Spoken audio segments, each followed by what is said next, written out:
పొరపాట్లు పునరావృతం అవ్వటానికి ముఖ్య కారణం అలవాట్లను మార్చుకోలేకపోవటమే. బాధపడే క్షణాల నుంచే బాగుపడే ఆలోచనలు పుడతాయి.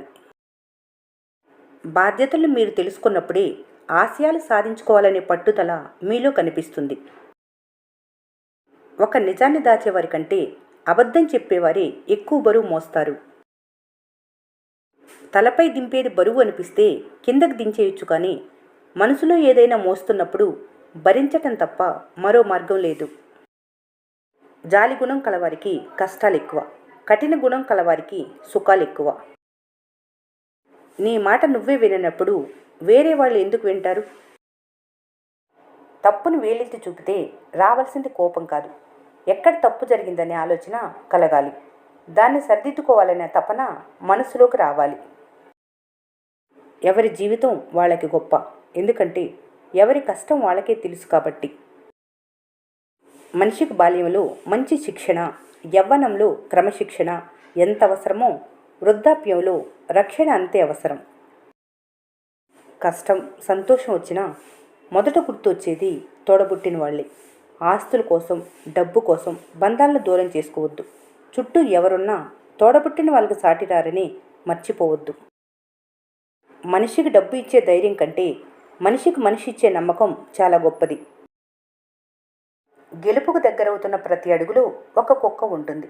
ప్రతి కుక్కతో చెలగాటమాడుతూ సమాధానం చెబుతూ పోతే గమ్యాన్ని చేరుకోలేవు. ఏ కుక్కకి భయపడవలసిన అవసరం లేదు. 20 సంవత్సరాలు ఇష్టంగా చదివితే 80 సంవత్సరాలు హీరోలో బతుకుతారు. 20 సంవత్సరాలకి హీరో అనుకుంటే జీరోగా మిలిగిపోతారు.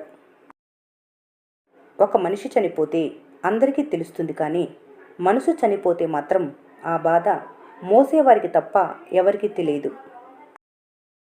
వేరే వాళ్ళు చెప్పేదానికంటే మనకొచ్చిన కష్టాలే మనకెక్కువ నేర్పిస్తాయి. కష్టపడి పనిచేసి సంపాదించిన తన సొంత సంపాదనతో జీవించే వారికి మాత్రమే నిజంగా కష్టం విలువ, సంపద విలువ, సమయం విలువ తెలుస్తుంది. ఒక్కసారి వెనక్కి తిరిగి కష్టపడిన రోజులను గుర్తు తెచ్చుకో.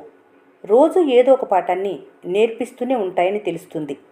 వయసు పైపడే కొద్దీ చూపు తగ్గుముఖం పడుతుందేమో, కానీ మనుషుల మనస్తత్వాలు చాలా స్పష్టంగా కనపడుతుంది. బలమైన మాటలు వస్తున్నాయంటే బరువైన బాధ్యతలు భుజాలపై మోస్తున్నారని. సమస్యను 2 వైపుల నుంచి చూడగలిగితే ఖచ్చితమైన పరిష్కారం దొరుకుతుంది. డబ్బు లేనప్పుడు, ధైర్యం చెప్పే తోడు లేనప్పుడు మనిషి మూగవాడవుతాడు. ఒక వ్యక్తి ఉన్నతికైనా పతనానికైనా ఆ వ్యక్తే కారణం. ఎవరిని నిందించి లాభం లేదు.